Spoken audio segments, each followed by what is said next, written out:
स्कंद 5 अध्याय 4 भगवान ऋषभदेव के लक्षण।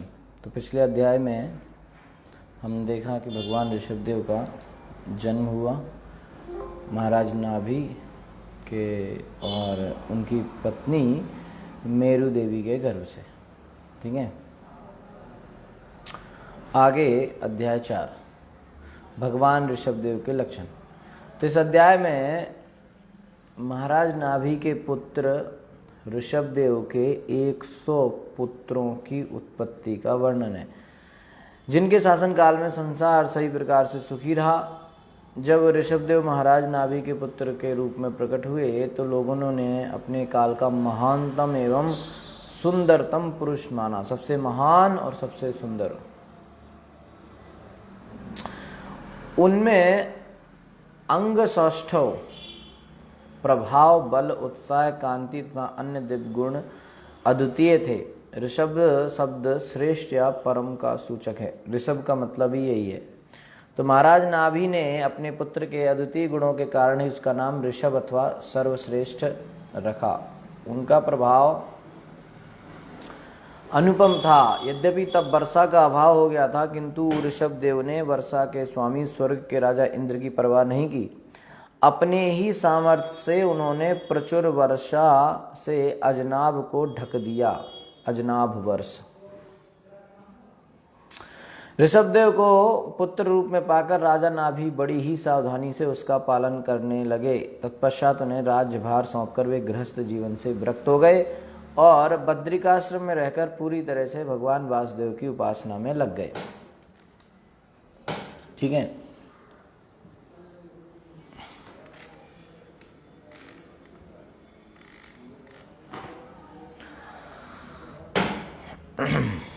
सामाजिक परिपाटी का पालन करने के लिए भगवान ऋषभदेव कुछ काल तक गुरुकुल में विद्यार्थी के रूप में रहे और वहां से लौटने पर गुरु की आज्ञा से जयंती को अपनी पत्नी रूप में स्वीकार किया। किसको? जयंती को। तो महाराज भगवान ऋषभदेव की पत्नी का नाम क्या हुआ? जयंती।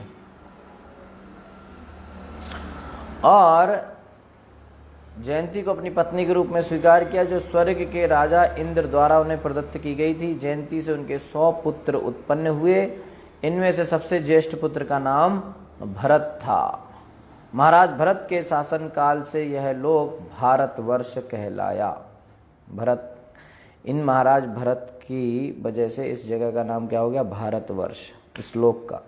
ऋषभदेव के शेष पुत्रों में कुशावर्त, इलावर्त, ब्रह्मावर्त, मलय, केतु, भद्रसेन, इंद्रस्पर्क, विदर्भ तथा कीकट प्रमुख थे।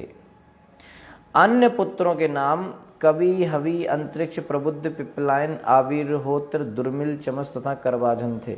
यही नवयोगेंद्र बने। महाराज ऋषभदेव के जो 9 पुत्र हुए, ये ऋषि लोग, यही नवयोगेंद्र के नाम से 9 ऋषि बने। यही जो 11वें स्कंद में निमि महाराज को जो उपदेश दिए हैं, है ना, जिसमें वो बड़ा फेमस श्लोक, कृष्ण वर्णम द्विज कृष्ण सांगोपांगस्त पार्षदम यज्ञ संकीर्तन प्राय यजंती ही सुमेधसा, ये जो श्लोक आता है ये इन्हीं करवाजन जी के द्वारा बोला हुआ। तो ये 9 पुत्र राजकाज न करके भागवत के धार्मिक आदेशों का पालन करते हुए कृष्ण भावनामृत के साधु प्रचारक बने। ये प्रीचर बने। 100 पुत्र थे, एक भरत हुए और 9 हुए आपके ये नवयोगेंद्र। इन सबके लक्षणों तथा कार्यों का वर्णन श्रीमद् भागवत के 11वें स्कंद में कुरुक्षेत्र में वसुदेव और नारद के वार्तालाप के समय हुआ है। तो जनता को शिक्षा देने के लिए राजा ऋषभदेव ने अनेक यज्ञ किए और अपने पुत्रों को जनता पर शासन करना सिखाया। ठीक है, तो ये 4थे अध्याय में महाराज ऋषभदेव, भगवान ऋषभदेव के लक्षणों के बारे में वर्णन है। पहले 3 श्लोकों में उनके गुणों का वर्णन है। ठीक है, कि किस तरह से उन्होंने परम पुरुष भगवान के लक्षणों को प्रकट किया और उनके गुण, किस तरह से इंद्र उनसे द्वेष कर लिया, ये सब का वर्णन आएगा। और नाभि का अपने पुत्र के प्रति प्रेम, है ना, चौथे, पाँचवें, छठवें, सातवें, 4 से 7 श्लोक तक आएगा। उसके बाद 18 से 19 भगवान ऋषभदेव का आचरण, उन्होंने किस तरह से अपने आचरण से सिखाया, अपने पुत्रों को शिक्षा दिया, ये सब आएगा। 19 श्लोक इस अध्याय में है। ठीक है, छोटा सा अध्याय है। श्री शुक उवाच अतः तम उत्पत्त्या एव अविव्यज्यमाना भगवत् लक्षणम् साम्य उपशम वैराग्य ऐश्वर्य महाविभूतिभिः अनुदिनम् एधमान अनुभावं प्रकृतया प्रजा ब्राह्मणा देवता च अवनितल समवनाय अतितराम जगृधु।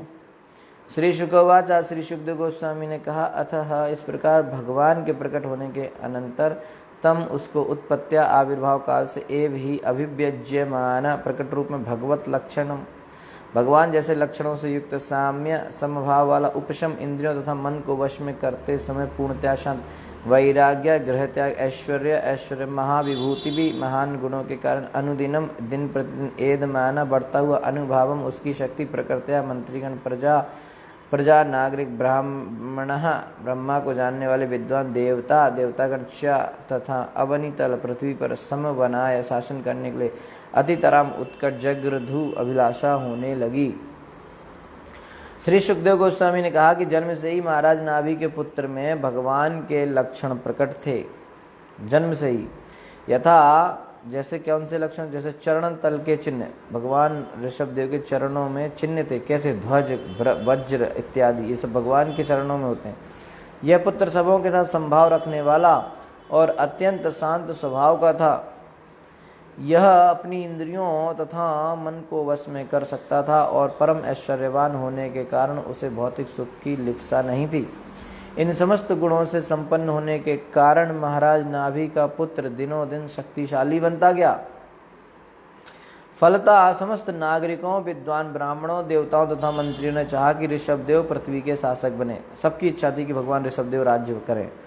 तो आजकल सस्ते अवतार होने लगे हैं, बहुत सारे अवतार होते रहते हैं आजकल भी, नकली। अतः अवतार में प्राप्त शारीरिक लक्षणों को ध्यान से देखना रोचक होगा। यह देखा गया था कि ऋषभदेव के पैरों में जन्म से ही दिव्य चिन्ह, ध्वजा, वज्र, कमल इत्यादि अंकित थे। इसके अतिरिक्त ज्यों-ज्यों वह बढ़ने लगा उसकी ख्याति फैलने लगी। वह संभाव रखने वाले थे। उनमें ना तो किसी एक का पक्ष लिया और न दूसरे की उपेक्षा की, संभाव रखते थे। ईश्वर के अवतार को 6 ऐश्वर्यों से युक्त होना चाहिए, और ये हैं धन, बल, ज्ञान, सौंदर्य, यश तथा त्याग। कहा जाता है कि ऋषभदेव सभी ऐश्वर्यों से युक्त होकर भी भौतिक सुख से परम विरक्त थे। वह आत्म संयमी थे, इसलिए सभी उन्हें चाहते थे। उनके अपूर्व गुणों के कारण सभी चाहते थे कि पृथ्वी पर वही राज्य करें। ईश्वर के अवतार को अनुभवी लोग शास्त्रों में वर्णित लक्षणों द्वारा स्वीकार करते हैं। जो शास्त्र में लक्षण है, कभी भी मूर्ख लोगों की चाटकारी से अवतार स्वीकार नहीं हो पाता। जो शास्त्र में वर्णित है उसके आधार पर किसी को अवतार मानना चाहिए। ऐसे नहीं कि बस कोई थोड़ा जादू मैजिक कर दिया, ऐसे हाथ घुमाया और वहाँ से समोसा निकाल दिया, तो ऐसा अवतार नहीं होता। ठीक है, तो जो शास्त्र में वर्णित है उन लक्षणों को देखना चाहिए और उन्हीं के आधार पर किसी को अवतार मानना चाहिए। तस्य व इत्थम वर्षमणा वरीयसा बृहत् श्लोकेन च ओजसा बलेन श्रिया यशसा वीरशौर्याभ्याम च पिता ऋषभः इति इदम नाम चकारा। जब तस्य उसके व निश्चय ही इत्थम इस प्रकार वर्षमणा रंग रूप से वरीयसा श्रेष्ठ बृहत् श्लोकेन कवियों द्वारा वर्णित समस्त उत्तम गुणों से अलंकृत च भी ओजसा शौर्य से, बलेन बल से, श्रिया सुंदरता से, यशसा यश से, वीर शौराभ्याम प्रभाव तथा वीरता से, च तथा पिता महाराज नाभि ने ऋषभ श्रेष्ठ इति इस प्रकार इदम यह नाम चकार रखा। जब महाराज नाभि का पुत्र प्रकट हुआ तो उसमें महाकवियों द्वारा वर्णित समस्त उत्तम गुण दिखाई पड़े। यथा ईश्वर के लक्षणों से युक्त सुगठित शरीर, शौर्य, बल, सुंदरता, नाम, यश, प्रभाव तथा उत्साह है। तो जब उसके पिता महाराज नाभि ने इन समस्त गुणों को देखा तो उसे मनुष्यों में श्रेष्ठतम अथवा सर्वश्रेष्ठ व्यक्ति मानकर उसका नाम ऋषभ रख दिया। तो किसी को ईश्वर या उसका अवतार मानने के पूर्व उसके शरीर में ईश्वर के लक्षण देखने चाहिए। बहुत सारे लोग नकली अवतार बन के आ जाते हैं और लोग मान लेते हैं और धोखा खा जाते हैं। तो अवतार को देखना चाहिए कि उसके शरीर में लक्षण हैं कि नहीं। शास्त्रों में भगवान के लक्षणों को बताया गया है कि हाथों में किस तरह के चिन्ह होंगे, चरणों में किस तरह के चिन्ह होंगे। तो इस तरह के चिन्हों को देखना चाहिए। तो यहाँ पर भगवान ऋषभदेव के चरणों में चिन्ह देखे गए। महाराज नाभि के असाधारण रूप से शक्तिशाली पुत्र में समस्त लक्षण पाए गए थे। उसका शरीर सुगठित था और वह समस्त दिव्य गुणों से संपन्न था। तो महाराज नाभि के असाधारण रूप से शक्तिशाली पुत्र में समस्त लक्षण पाए गए थे, सारे लक्षण थे।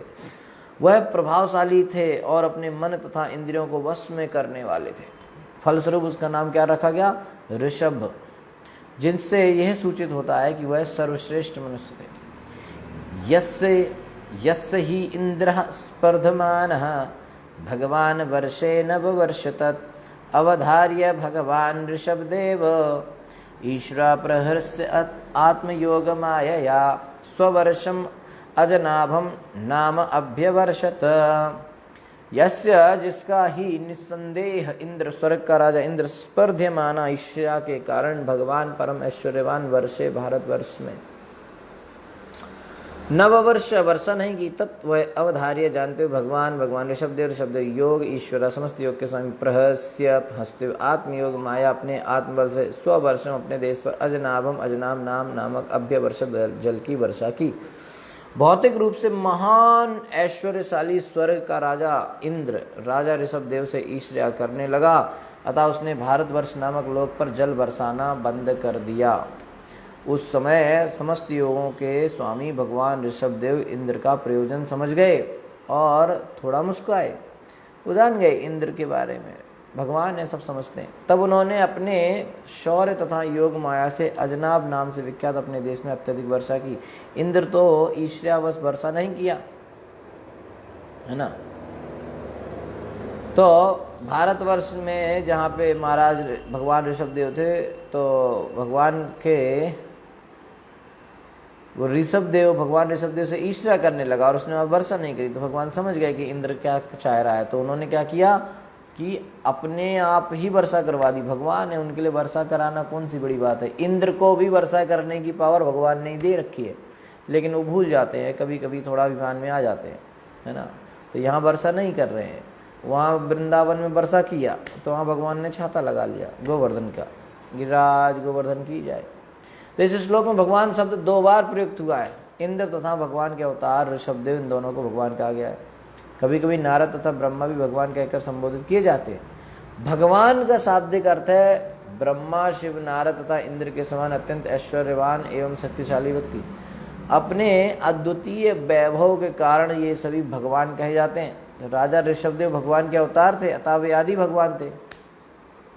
फलस्वरूप उन्हें यहाँ योगेश्वर कहा गया है, जिसका अर्थ यह है कि उनमें अत्यंत दिव्य शक्ति थी। भगवान कृष्ण को भी योगेश्वर कहा गया है, यत्र योगेश्वर कृष्ण, गीता में कहा गया। तो फलस्वरूप उन्हें यहाँ योगेश्वर कहा गया है, जिसका अर्थ है कि उनमें अत्यंत दिव्य शक्ति थी। वे वर्षा के लिए इंद्र पर आश्रित नहीं थे, वे स्वयं जल की पूर्ति कर सकते थे। भगवान किसी पर निर्भर नहीं है और उन्होंने ऐसा किया भी, जल की पूर्ति खुद कर सकते, उन्होंने ऐसा किया। भगवद गीता में उल्लेख हुआ है कि यज्ञात भवति पर्जन्य, यज्ञ करने से आकाश में वर्षा के मेघ दिखाई पड़ते हैं। तो इंद्र को लगा होगा कि हम वर्षा रोक देंगे तो ये लोग परेशान हो जाएंगे, लेकिन उनको ऋषभदेव के बारे में नहीं पता था कि भगवान ऋषभदेव अत्यंत दिव्य शक्तियाँ थीं। भगवान है तो वे वर्षा के लिए इंद्र पर आश्रित नहीं थे, वे स्वयं जल की पूर्ति कर सकते थे और उन्होंने ऐसा किया भी। तो यद्यपि मेघ तथा, अब गीता में कहता है यज्ञात भवन्ति पर्जन्य, कि जब यज्ञ करेंगे तो आकाश में वर्षा होगी। यद्यपि मेघ तथा वर्षा स्वर्ग के राजा इंद्र के अधीन हैं, किंतु यदि वह वर्षा नहीं करता है तो यज्ञ अथवा यज्ञपति कहलाने वाले भगवान यह कार्य अपने हाथों में ले लेते। अगर इंद्र को, वैसे तो वर्षा का काम इंद्र का है, अब वो इंद्र नहीं कर रहे हैं मान लो उसको सही से, तो भगवान देख लेंगे, है ना, क्योंकि इंद्र के ऊपर तो भगवान ही है ना। भगवान अगर इंद्र को वर्षा और बादलों का राजा बनाया है, कंट्रोलर बनाया है, तो किसने बनाया है? भगवान ने। तो भगवान के कंट्रोल में इंद्र है, तो भगवान अपने आप देख लेंगे। इसलिए अजनाब देश में प्रचुर वर्षा हुई। यदि यज्ञपति चाहे, अब भगवान यज्ञ करने से वर्षा होती है। यज्ञ कौन है? यज्ञपति तो स्वयं भगवान कृष्ण है। तो यदि यज्ञपति चाहे तो अपने किसी अधीनस्थ की सहायता के बिना भी कोई कार्य कर सकते हैं। उनको किसी की सहायता की जरूरत नहीं भगवान को। इसलिए भगवान सर्वशक्तिमान कहलाते हैं। इस कलयुग में अंततः अनावृष्टि, वर्षा का अभाव होगा, क्योंकि सामान्य जनता अपनी अविद्या तथा याज्ञिक सामग्री के अभाव के कारण जल की उपेक्षा करेगी। अतः श्रीमद् भागवत का उपदेश है, यज्ञ संकीर्तन पर्याय यजंती ही सुमेधसा। वास्तव में यज्ञ का प्रयोजन भगवान को प्रसन्न करना है। यद्यपि इस कलयुग में अभाव तथा अज्ञानता का बोलबाला है, किंतु तो भी मनुष्य संकीर्तन यज्ञ तो कर ही सकता है। प्रत्येक परिवार को चाहिए कि प्रति संध्या समय संकीर्तन यज्ञ करे। हर परिवार में शाम को बैठ के संकीर्तन करना चाहिए। इस प्रकार से वर्षा का अभाव नहीं रहेगा। भौतिक रूप से सुखी तथा मानसिक रूप से उन्नत होने के लिए अनिवार्य है कि इस युग में संकीर्तन यज्ञ किया जाए। अगर व्यक्ति सुख शांति से रहना चाहता है तो उनको संकीर्तन यज्ञ करना चाहिए। ठीक है, तो इस तरीके से जो भारतवर्ष है, जहाँ के राजा भरत हुए ऋषभदेव के पुत्र, इस ऋषभदेव जब यहाँ के राजा थे तब इसका नाम था अजनाभ वर्ष। ठीक है, तो जो अजनाभ वर्ष है उसी में बाद में ऋषभदेव बने, और भरत महाराज के जब वहाँ के राजा बने तो उसका नाम बाद में बन गया भारतवर्ष। ठीक है, ओके।